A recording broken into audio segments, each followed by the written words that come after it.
And Brahmanandam గారితో మీ అనుబంధం ఎలా ఉండేది? ఇప్పటికి మాట్లాడుతూ ఉంటారా సరదాగా? కలుస్తూ ఉంటారా? మేమిద్దరం బావ అని పిలుచుకుంటాం.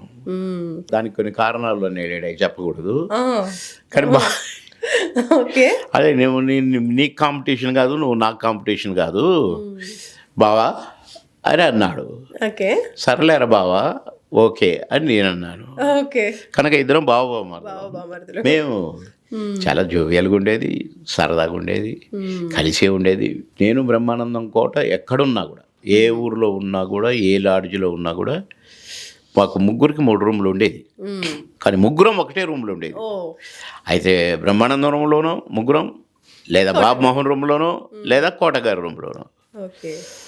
ఈ ప్రొడ్యూసర్లు అనేవారు, మీకు 3 రూమ్లు ఎందుకు సార్, మీరు ఉండేది ఒక రూములనే కదా, తినేది ఒక రూములనే కదా, పడుకునేది ఒక రూమ్లోనే కదా అంటే అదే ఇదే ఆ రూమ్లో అట్లా ఉండాల్సిందే అనేటోళ్ళం. ఎందుకంటే మార్నింగ్ తయారై హడావుడిగా త్వరగా తయారు కావాలంటే మళ్ళీ మేము ఎవరి రూమ్ కాలకు పోవాల్సిందే కదా.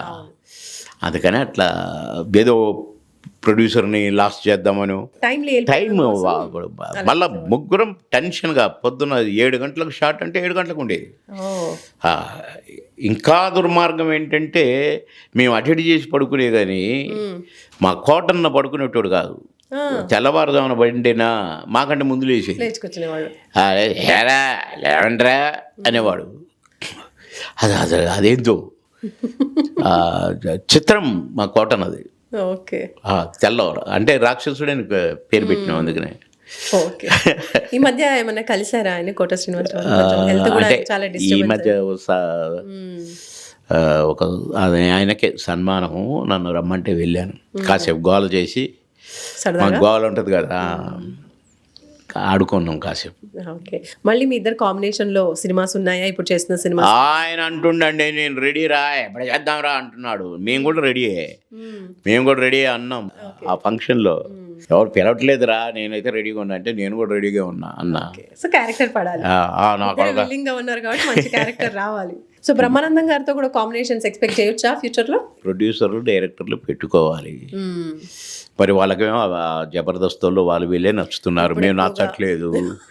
మాకు ప్రజాదరణ మాత్రం 1% తగ్గలేదు. వాళ్ళు చూసుకోవచ్చు. ఏదైనా ఫంక్షన్ పెట్టి మమ్మల్ని పిలిస్తే మాదే ఉంటుంది, వాళ్ళదే ఉంటుంది. కానీ మేము గుంజుకునేటివి కాదు కదా, ఇస్తే చేసేటివి. మేము రెడీగా ఉన్నాం, ఇస్తే రెడీ. మేము ఏనాడు ఏ ప్రొడ్యూసర్ని డిమాండ్ చేసి ఇంత ఇస్తేనే షూటింగ్కి వస్తాం, లేక డబ్బులు ఇస్తేనే షాట్కి వస్తాం అని మేము ఎవ్వరిని అనలేదు. ఇప్పుడు అంటుండ్రట, షూటింగ్కి పోయి డబ్బులు ఇస్తేనే షాట్కి వచ్చేది. తెమ్మను లేడు పిల్లల ప్రొడ్యూసర్ని. మేము ఆ ప్రొడ్యూసరు ఆయన్ని మీ ఇంటటి పదాలు వాడలేదండి. ప్రొడ్యూసర్ అంటే దేవుడు. ప్రొడ్యూసర్ గారు అక్కినేని నాగేశ్వరరావు గారు కూడా దేవునికి దండం పెట్టను, ప్రొడ్యూసరే దేవుడు అని అన్నారు. అట్లనే ఎన్టీ రామారావు గారు నాన్న నా దేవుడు, ప్రొడ్యూసరే దేవుడు అన్నాడు.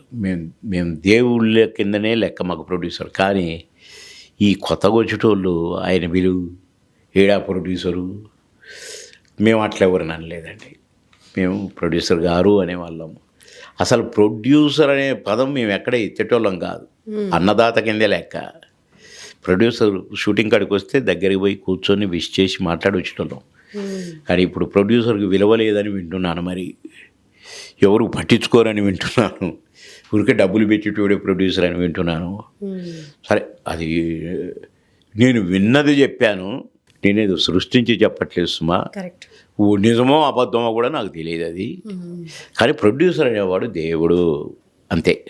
ఎందుకంటే 24 క్రాఫ్ట్స్, ఈ 24 క్రాఫ్ట్స్లో పనిచేసే వాళ్ళంతా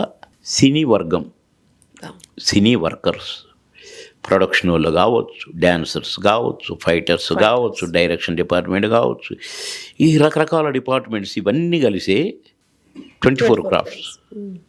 వీళ్ళందరూ కూడా రోజు కూలీలే. పని చేస్తేనే పొట్ట, పని చేస్తేనే సినిమా కాదు, పని చేస్తేనే రెక్కాడితేనే డొక్కాడుద్ది. కనుక వాళ్ళకు పని దొరకాలి. వీళ్ళు వేరే పనికి, వేరే దగ్గర పని చేయడానికి పనికి రారు.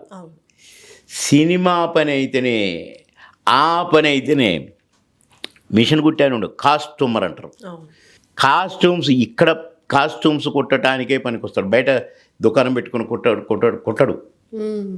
అట్లనే డాన్సర్స్ ఉన్నారు, ఇక్కడ డాన్సర్స్గా మాత్రమే పనికొస్తారు కానీ రోడ్డు మీద డ్యాన్స్ చేయడానికి పనికిరారు. అలానే ఫైటర్స్ ఉన్నారు, కృష్ణానగర్లో నేను ఫైటింగ్లు చేస్తానంటే ఎవడన్నా చేయనిస్తారా?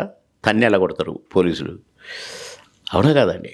కానీ సినిమాల్లో ఫైట్స్, వీళ్ళందరికీ సినిమా 6 నెలలు ఉంటే 6 నెలలు, సంవత్సరం ఉంటే సంవత్సరం, 3 సంవత్సరాలు అన్నం పెట్టేవాడు ప్రొడ్యూసర్.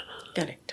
నువ్వు ఎన్ని రోజులైనా షూటింగ్ చేయి, ఏ డైరెక్టర్ అయినా సరే అన్ని రోజులు పొద్దున్న టిఫిన్ ఉండాల్సిందే, మధ్యాహ్నం 1 o'clock షార్ప్ బ్రేక్ అనగానే భోజనం రెడీ, సాయంత్రం 3-4 కాగానే టీ బ్రేక్ రెడీ, ఏదో స్నాక్స్ గీక్స్ టీ.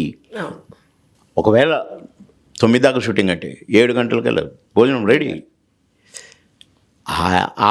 ఆయన గారు ప్రొడ్యూసర్ అంటే అన్నం పెట్టే దాత. ఎంతమందిని, 200-300 మందిని డైలీ పోషిస్తాడు. ఎంతటి పుణ్యపురుషుడైనా ప్రొడ్యూసరు. కానీ అలాంటి వాళ్ళను ఏ ప్రొడ్యూసర్ లేడా ఇవన్నీ మాట్లాడితే కరెక్ట్ కాదని మేము గౌరవించే వాళ్ళం అండి. అందుకని మమ్మల్ని దూరం పెడుతున్నారేమో ఇప్పటి డైరెక్టర్లు అదే అనిపిస్తుంది. హ్యాపీగా ఫీల్ అవుతారు కదా, అంటే ఫీల్ అవ్వాలి కదా, అవ్వట్లేదు కదా, అవ్వట్లేదు అని చెప్తున్నాను నేను.